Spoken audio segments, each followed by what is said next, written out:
नमस्ते, money capital channel में आप सबका स्वागत है। तो आज हम इस वीडियो में एसबीसी एक्सपोर्ट लिमिटेड इस कंपनी के बारे में फुल डिटेल्स देखने वाले, ताकि हमें ये पता चल सके कि इस कंपनी का शेयर फ्यूचर में किस तरह का परफॉर्मेंस करते हुए देखने को मिलेगा और किस तरह का रिटर्न देते हुए देखने को मिलेगा, और इसीलिए हमें इस कंपनी में कितनी इन्वेस्टमेंट करनी चाहिए। तो इन सब के बारे में हम इस वीडियो में फुल इन्फॉर्मेशन देखने वाले। तो ये सब जानने के लिए, जिसमें कंपनी किस तरह का परफॉर्मेंस कर रही है, साथ ही में हमें कंपनी में किस तरह की इन्वेस्टमेंट करनी चाहिए, इसके लिए कंपनी के फंडामेंटल कैसे, साथ ही में कंपनी के ऊपर कितना बोरिंग्स है और कंपनी के प्रमोटर के पास कंपनी की कितनी हिस्सेदारी है, इन सब के बारे में हमें फुल डिटेल्स देखनी पड़ेगी। और उसके बाद हम ये एनालिसिस कर सकेंगे कि हमें इस कंपनी में आने वाले दिनों में कितनी इन्वेस्टमेंट करनी है या फिर नहीं।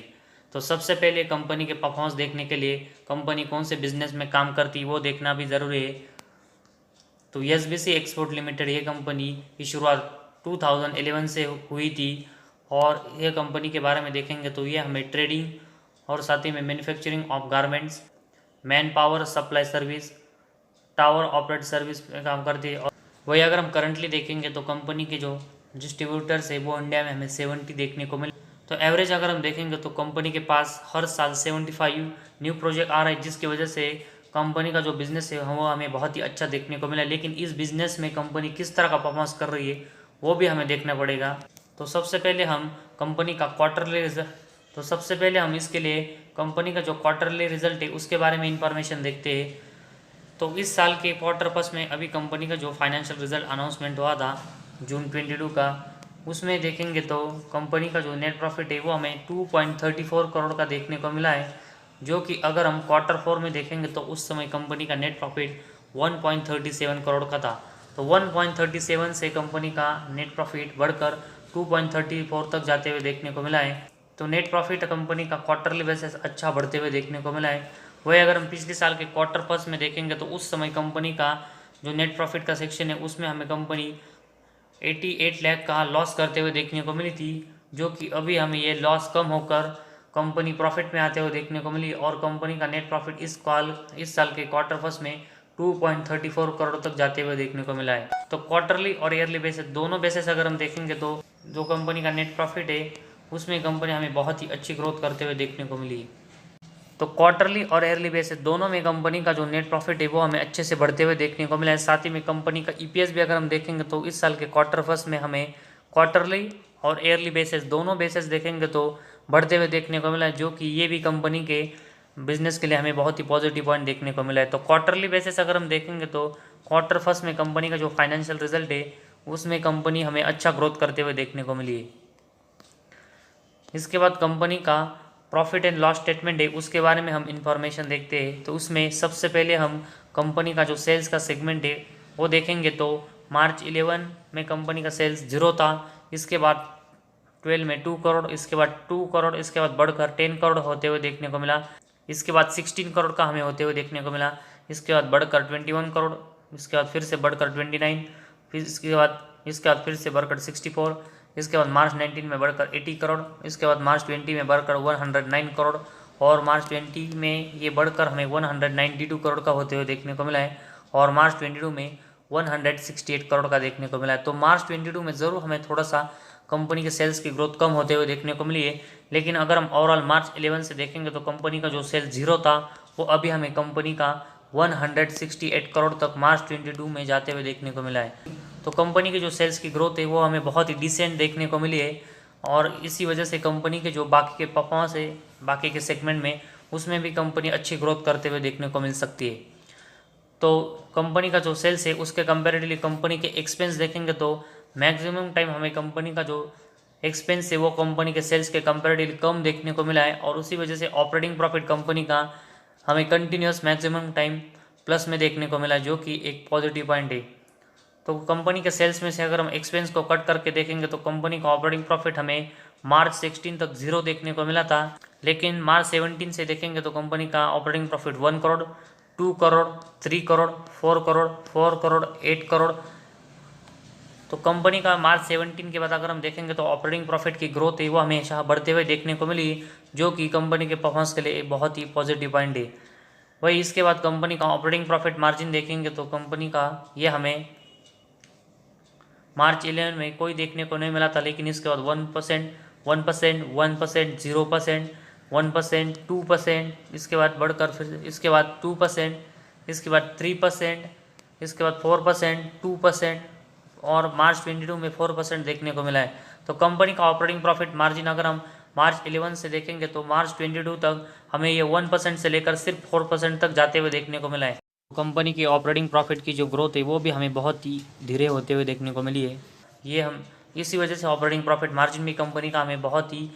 थोड़ा थोड़ा करके बढ़ते हुए देखने को मिला है। तो चलो हमें कंपनी का ऑपरेटिंग प्रॉफिट मार्जिन प्लस में देखने को मिला है, लेकिन कंपनी को इसको आने वाले साल में कंटिन्यूस बढ़ाना पड़ेगा, तो और मैक्सिमम इसको 10% के ऊपर ले जाना पड़ेगा, तभी हमें कंपनी के परफॉर्मेंस और यहाँ से अच्छे से बढ़ते हुए देखने को मिलेंगे।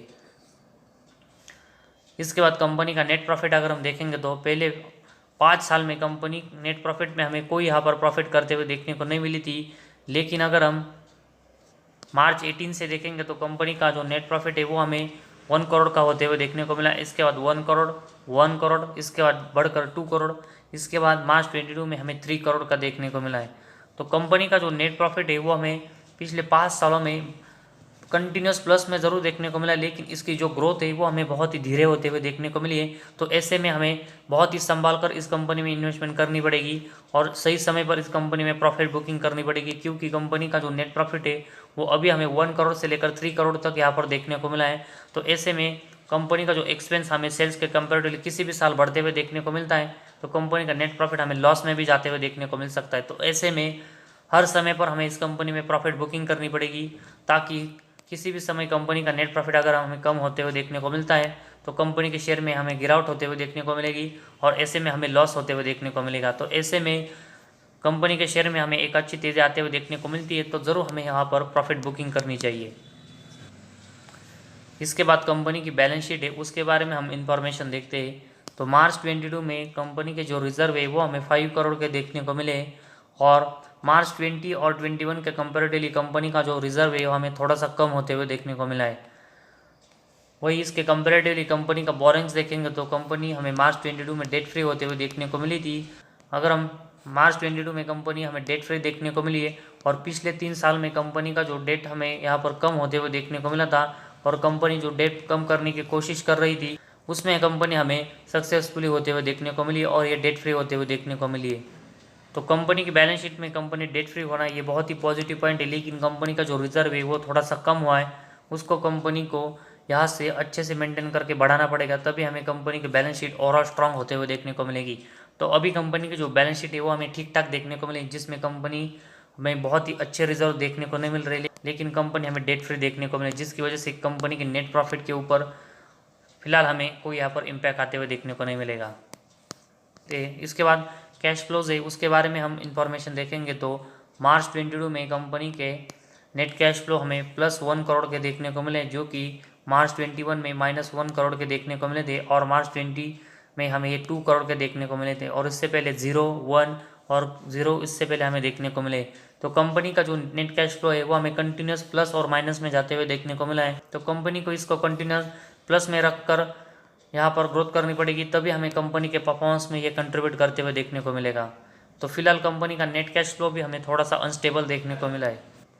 इसके बाद हम डेप्टर डेज के बारे में इंफॉर्मेशन देखेंगे तो कंपनी के डेप्टर डेज हम मार्च 22 में डेप्टर डेज 108 देखने को मिले, जो कि मार्च 21 के कंपेरेटिवली हमें बढ़ते हुए देखने को मिले। तो मार्च 22 में कंपनी के जो डेप्टर डेज हमें बढ़ते हुए देखने को मिले और 100 के ऊपर जाते हुए देखने को मिले, तो कंपनी को इसको फिर से 100 के नीचे लाना पड़ेगा, तभी कंपनी के परफॉर्मेंस के लिए एक अच्छी बात होते हुए देखने को मिलेगी। वही कंपनी की इन्वेंट्री डेज अगर हम देखेंगे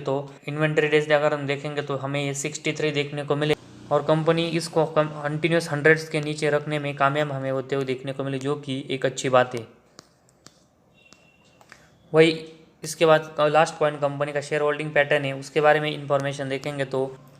प्रमोटर के पास जून 22 में 65% की हिस्सेदारी देखने को मिली, और कंपनी के प्रमोटर के पास हमें कंटिन्यूस 60% के ऊपर हिस्सेदारी देखने को मिली, जो कि एक पॉजिटिव पॉइंट है। वही डीआईज और एफआईज की जो इन्वेस्टमेंट है वो इस कंपनी में अभी हमें देखने को नहीं मिली है, और पब्लिक की हिस्सेदारी अभी हमें इस कंपनी में जून 22 में 34.78% देखने को मिली, जो कि पिछले कुछ क्वार्टर से हमें बढ़ते हुए देखने को मिली है।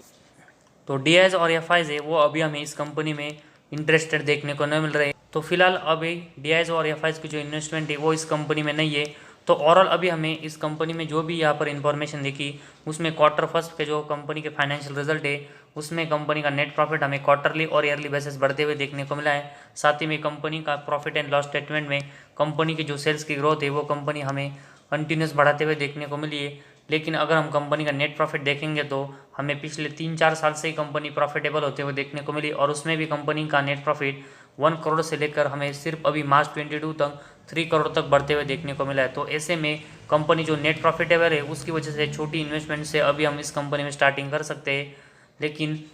अभी हम इस कंपनी में ज़्यादा इन्वेस्टमेंट के बारे में नहीं सोचेंगे क्योंकि सिर्फ कंपनी का नेट प्रॉफिट हमें मैक्सिमम 3 करोड़ के आसपास देखने को मिला। तो आने वाले जो क्वार्टर्स और साल है उसमें कंपनी का नेट प्रॉफिट हमें लॉस में जाते हुए देखने को मिलता है। तो ऐसे में हमें कंपनी के शेयर में अच्छी सी गिरावट होते हुए देखने को मिलेगी और डाउनफॉल होते हुए देखने को मिलेगा। और ऐसे में अगर हमने इस कंपनी में अभी ज़्यादा इन्वेस्टमेंट की तो हमारी जो इन्वेस्टमेंट है उसमें हमें बहुत लॉस होते हुए देखने को मिल सकता है। तो ऐसे में क्वार्टरली बेसिस आने वाले कंपनी के जो रिजल्ट है उसमें कंपनी किस तरह का परफॉर्मेंस करती है उसके बाद हम आने वाले दिनों में इस कंपनी में इन्वेस्टमेंट बढ़ाएंगे। तो फिलहाल कंपनी जो नेट प्रॉफिटेबल है और डेट फ्री है उसकी वजह से अभी हम 500 से लेकर 1000 रुपीज़ की जो इन्वेस्टमेंट है वो इस कंपनी में कर सकते हैं। तो फिलहाल छोटी क्वांटिटी से अभी हमें इस कंपनी में इन्वेस्टमेंट करना चाहिए, ना कि लॉन्ग इन्वेस्टमेंट अभी हमें करना चाहिए।